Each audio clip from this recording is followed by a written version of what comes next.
शेर और शेर की कहानी। एक बार की बात है, सुंदरवन नाम के जंगल में बलवान शेर रहा करता था। शेर रोज शिकार करने के लिए नदी के किनारे जाया करता था। एक दिन जब नदी के किनारे से शेर लौट रहा था तो उसे रास्ते में सियार दिखाई दिया।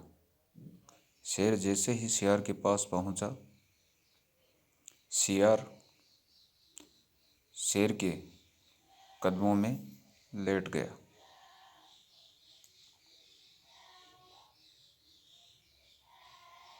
शेर ने पूछा, अरे भाई, आप क्या कर रहे हो? सियार ने कहा, तुम बहुत महान हो, तुम जंगल के राजा हो, मुझे अपना सेवक बना लो।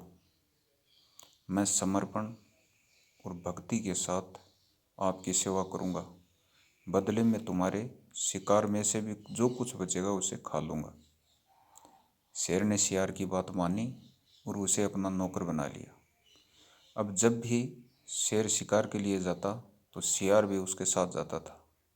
इस तरह साथ में समय बिताकर दोनों काफ़ी अच्छे दोस्त बन गए। शेर के शिकार का बचा हुआ मांस खाकर सियार और मजबूत होता गया जा रहा था।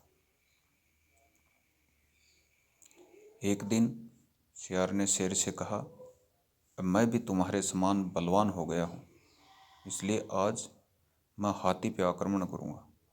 जब वह मरेगा तो मैं हाथी का मांस खाऊंगा।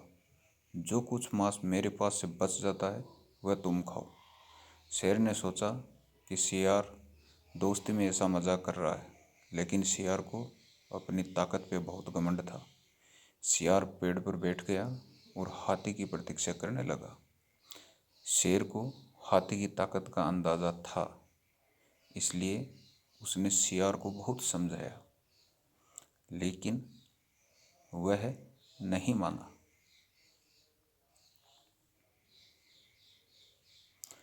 तभी एक हाथी उस पेड़ के नीचे से गुजरने लगा।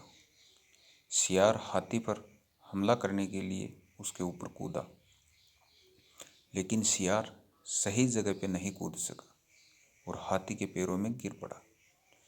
जैसे ही हाथी ने अपना पैर बढ़ाया, सियार उसके पैरों के तले दब गया। इस तरह सियार ने अपने दोस्त शेर की बात न मानकर बहुत बड़ी गलती की और अपनी जान गंवा बैठा। शिक्षा: हमें कभी भी किसी बात का घमंड नहीं करना चाहिए और अपने सच्चे दोस्त को निराश नहीं होने देना चाहिए। थैंक्स।